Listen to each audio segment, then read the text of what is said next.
Quando um jogador como o Rafinha, citar só o Rafinha, está ausente no time do Coritiba, o treinador se preocupa em se fechar um pouco mais. E o adversário fica um pouco mais tranquilo para agredir aquele que não tem um jogador de referência como é o Rafinha puxada de contra-golpe. E mais, né, Silvinho? O jogador que deveria fazer a função do Rafinha, jogar como o Rafinha, o Marcos Aurélio, mais uma vez não conseguiu jogar bem. Não conseguiu. Começou como titular hoje de novo e não foi bem no jogo. E tem mais uma coisa, né? Apesar de que, em relação àquilo que eu disse do jogo do Atlético, a inversão é o mando de jogo. Mas o Avaí, na situação que está, não poderia ter tanta posse de bola, com o Coritiba tão passivo, assistindo à distância o Avaí trabalhar e oferecer perigo para a meta do Coritiba. O Coritiba não correu o risco de perder o jogo, mas o torcedor viveu uma angústia, porque via um time que é o melhor ataque da competição ao lado do Flamengo, agora já não é mais, porque o Flamengo fez 2 gols no Internacional, sem fibra, sem vibração, sabe? Sem brilho dentro do campo. Então o Coritiba foi um time, para não dizer apático, foi opaco, não teve brilho nenhum. E o Avaí fez pela vida, queria vencer em casa para melhorar a sua situação na tábua de classificação. Como é um time também singelo, e vive muito de altos e baixos, está em queda outra vez, não logrou vencer o time do Coritiba. Foi um jogo muito chato de se ver, a pior defesa do campeonato superou o melhor ataque, porque o melhor ataque foi inoperante. Agora, Silvinho, eu não acho que, por exemplo, o Marcelo Oliveira, por não ter o Rafinha, não deveria ter colocado um time ofensivo em campo. Eu acho que ele fez certo. Não, colocou o time ofensivo, né? Eu não digo isso objetivamente, Giovanni. Eu digo que no inconsciente, o time não tendo esse jogador, que é um jogador agressivo, ofensivo, ele se preocupa em ficar mais cauteloso. E o adversário, quando o atacante de referência, vamos pegar o Internacional. Se não joga o Leandro Damião hoje, o Flamengo vai para cima do Internacional. Mas é porque o Internacional tem o Leandro Damião, o Curitiba tem o Leonardo. Não, a situação é outra. Quando você não tem um jogador que agride no teu time, o adversário se arvora em te agredir. O que disse o Vanderlei Luxemburgo no jogo do Curitiba com o Flamengo? Assim, eu não posso sair em cima desse time do Curitiba, porque se me desguarneço atrás eu tomo gol. Então, está no inconsciente. Isso não faz parte do entendimento objetivo da bola. Isso está na compreensão e quase no sensorial. É quase no inconsciente. O que leu lá o técnico, o Neguinho, que conhece o futebol? O Rafinha não vem. Eu posso agredir mais por esse lado, eu posso empurrar meus laterais. Porque a força de contragolpe do Curitiba perdeu muito da sua potência. Mas teoricamente, o Marcos Aurélio, por exemplo, deveria fazer esse papel, mas ele não fez. Ele não mas nada aí, hoje, mais uma vez. Aí é o dia do jogador, é a fase do jogador. Então, não é o treinador que põe o time para trás. É o adversário que adianta a sua linha, porque lá do outro lado não tem aquele sujeito que me mete medo. O Papão não está lá. Vamos ouvir então que o Marcelo Oliveira e o capitão Emerson, que aliás tem uma história muito bacana, foi homenageado várias vezes hoje lá em Florianópolis. Torcida pedindo o dentro Emerson da Avaí, de volta Emerson e tudo mais. Mas a gente vai ouvir o que o Marcelo Oliveira falou e também o que o capitão do Coritiba falou a respeito desse jogo, desse empate em 0-0 lá na ressacada. Um jogo de muito erro de passe, né, de ambas as partes e pouco se aproveitou. E o Coritiba, pela sua condição no momento, pelo time que tem, seria o time que teria que aproveitar melhor as oportunidades, acertar a jogada. Eu dizia até uma outra jogada que acertasse, você faria o gol.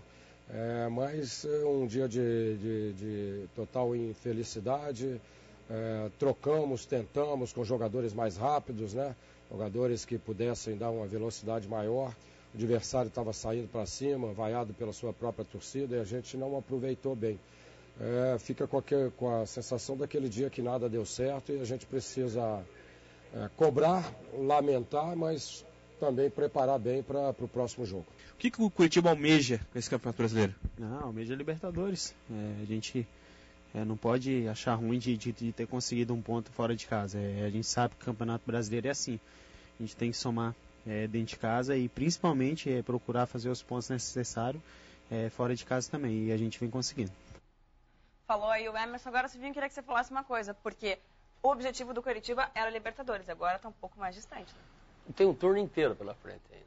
E o campeonato, e ele vai se confrontar com o jeito que está lá em cima. Mas tem que ser mais regular, né? Claro, precisa de uma linearidade. Falava aqui, enquanto o Emerson falava ali com o Felipe, Curitiba foi um time apático e com muita deficiência no passe. Você viu o jogo, Felipe? Gostou ou não? Assisti o jogo, estava até contando aqui pro Silvinho que você, pelo convite que me fez, me salvou. Eu estava indo a Florianópolis hoje para acompanhar, mas depois desisti porque realmente muito passe errado e essa apatia do time não combinou com o estilo que a gente estava jogando anteriormente. Pois é, o que eu não consigo entender é como num jogo, de um jogo para o outro, a coisa muda tanto, né? Porque foi um time tão guerreiro, tão dedicado, tão aplicado contra o Santos e não conseguiu fazer a mesma coisa hoje contra o Avaí. Mas né? eu acho que é exatamente o peso da camisa, né? De Santos e Avaí. Avaí na zona de rebaixamento, Coritiba ali em nono, acho que realmente foi isso que aconteceu. Isso é um aspecto importante, sabe? Que a compreensão da bola passa por aí.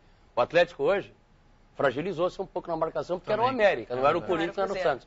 O Curitiba, se acreditasse contra o Santos, fazia uma goleada histórica na Vila Belmiro.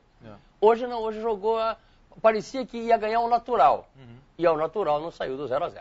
Bom, o Curitiba perdeu 3 importantes jogadores, 2, na verdade, muito importantes do time titular e um substituto imediato desse que está fora.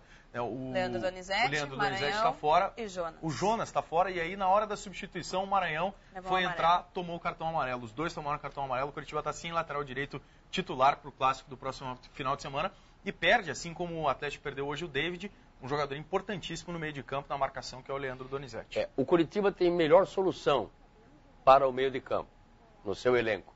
Mas na lateral direita ficou sem ninguém. Eu estou curioso para saber como é que o Marcelo vai resolver esse lado da defesa do Curitiba. A hipótese é o Gil, que já jogou ali, tem treinado, né? O jogador que veio da Ponte Preta pode jogar improvisado ali pelo lado direito. Ou talvez se o William também melhorar essa semana, Pode né? ser. Olha aqui, ó, improvisar nesse lado, com o Madison jogando naquele setor.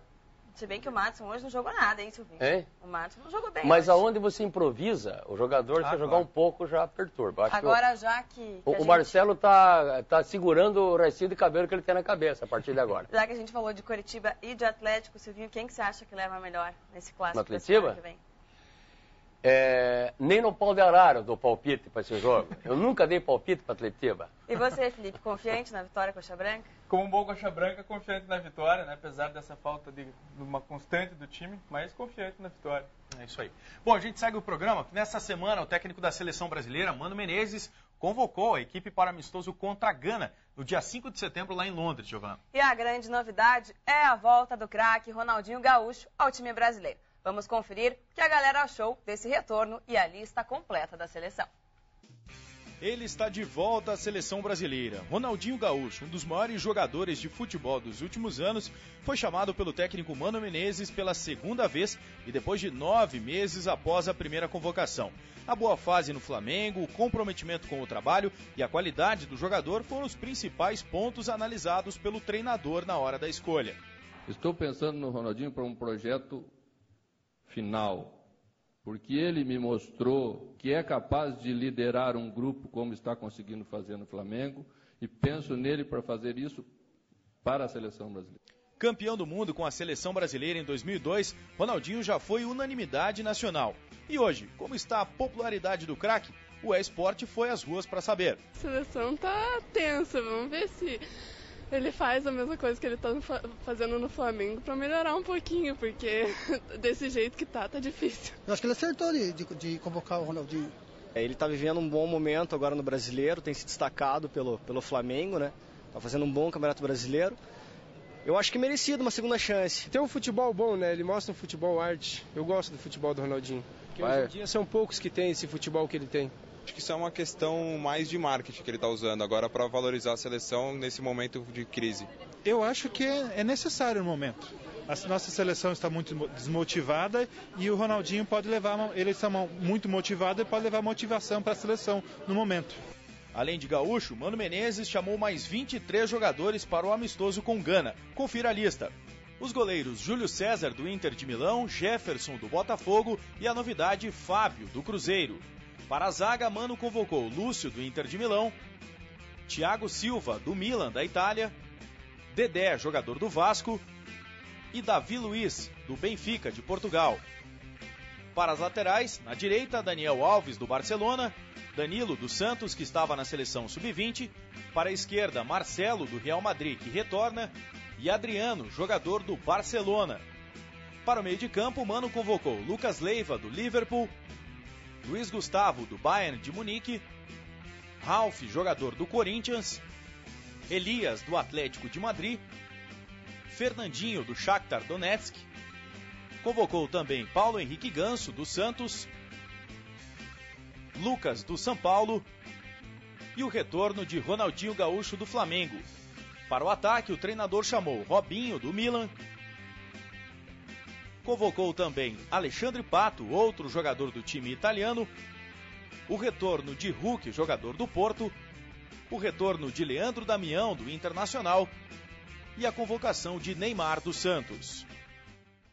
E aí, Gi, gostou da convocação? Ó, eu sou Ronaldinho Gaúcho Futebol Clube. E aí, Silvinho? Olha, o Júlio César já deu o seu ciclo na seleção brasileira. Não concordo com a permanência dele como jogador. Daniel Alves, idem. O Hulk também. Os nossos volantes. O Hulk está arrebentando no Campeonato Português. Mas o Hulk é um jogador que, se ele está arrebentando, ele tem que entrar como titular, porque nós não temos centroavante.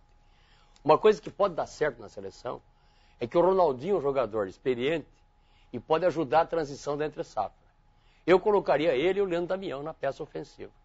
Agora, a gente precisa de jogadores mais notáveis no meio de campo. O Ganso não disse ao que veio ainda na seleção e era um jogador importante. Talvez venha a ser o jogador mais importante do cérebro da seleção brasileira, mas os nossos volantes são bons jogadores.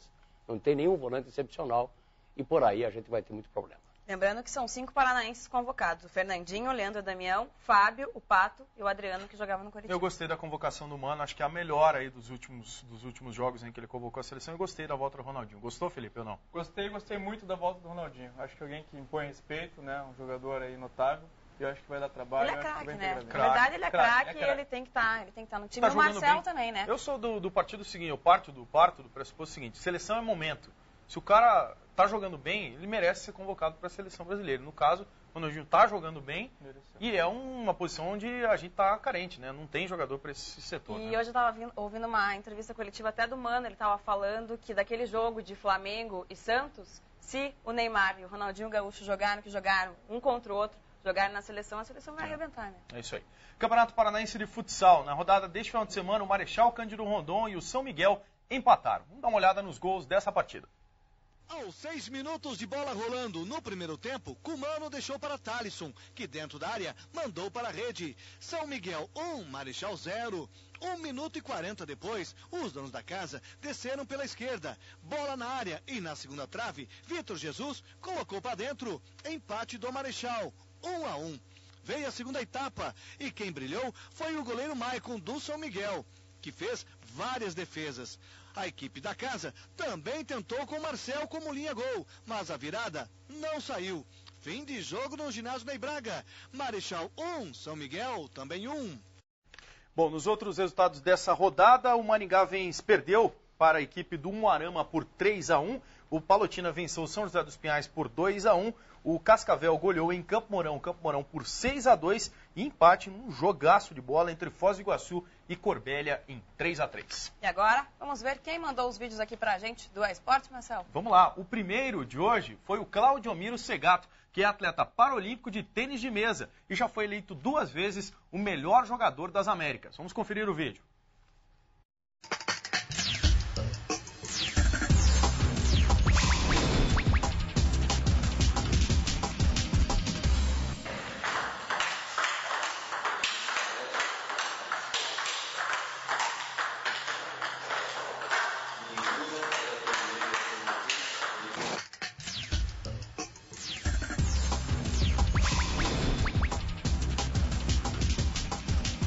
Bom, ele foi o ganhador do primeiro relógio da Blink-Watch desse final de semana. Se a galera quiser ganhar, o que tem que fazer, Giovana? É só mandar o vídeo pra cá, e-esporte@rtve.pr.gov.br. E ele levou nosso relógio roxo. Então faça como ele, mande o vídeo pra cá que você também vai levar. É isso aí. A gente tá encerrando esse bloco aqui do programa. Daqui a pouco tem o Paraná em destaque, o julgamento do Tricolor e do Rio Branco lá no STJD. Quero agradecer a tua presença aqui, Felipe. Parabéns aí pelo trabalho de vocês. Mande um abraço lá pro secretário Marcelo Rich. Obrigado. Obrigado a vocês por divulgar o esporte amadores e as outras modalidades, principalmente para desporto. Legal, obrigado. Felipe Nasser, que é diretor de esportes da Secretaria de Esporte e Juventude e Lazer aqui de Curitiba. A gente vai pro intervalo e volta daqui a pouco com o Tricolor. Tá feia a coisa, hein, Giovana? Tá feia a coisa, continua no G4, mas daqui a pouco a gente mostra tudinho. Não sai daí que a gente volta já. É isso aí. Aliás, o Paulo César Silva, que é diretor de futebol do Paraná, vai estar com a gente aqui no estúdio. Voltamos daqui a pouco.